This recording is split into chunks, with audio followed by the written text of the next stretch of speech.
Hey everyone, RAM can be pretty annoying at times because you could buy some really fancy 8000 MHz RAM kit, you could put in your system, boot up into Windows for example, go to the task manager and notice that it's only running at 4800 MHz, which is incredibly annoying. And this isn't just a DDR5 thing either, DDR4 used to do the same, like you'd buy a 3200 MHz RAM kit and it would be running at like 2333 MHz or something like that. Like, why does this happen, and hasn't computing moved on from this?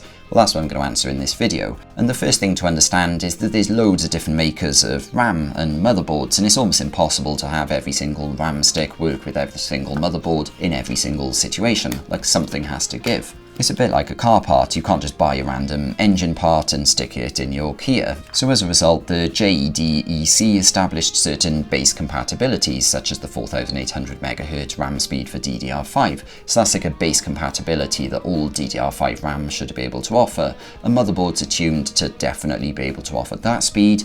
But then some motherboards might not guarantee higher RAM speeds than that, and that's why you might see a motherboard say they support 6000 MHz RAM or 8000 MHz RAM. It kind of then depends on the quality of the motherboard and also your CPU and chipsets and stuff as to whether, your system can actually support faster RAM speeds. But that really tight integration between your motherboard and the CPU and the RAM means that, it's kind of a really complex process under the surface, because even 4800 MHz is very, very fast. But really, if you've got like a 6000 MHz RAM, then effectively that RAM has been tested to work slightly faster, but again it depends on the motherboard as well, so basically it can be hard for all the different components to get it right, and that's where you have memory training. So your system starts up and there's a bit of a delay where your motherboard and the chipset actually negotiate with the RAM and sort of learn about the RAM essentially and how it should run and the speeds and everything else before your system fully starts up, and we did see those delays quite a lot with early DDR5 builds, for example. Equally, with RAM sticks, you have some that say that they're Intel ready or, designed for AMD systems, and they talk of XMP and Expo,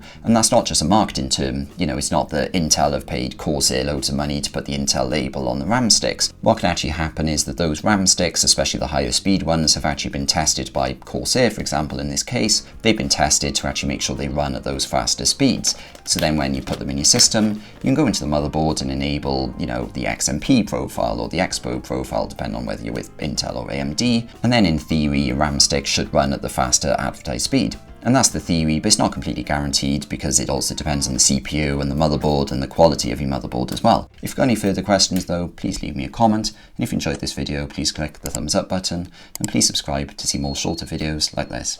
Thanks for watching.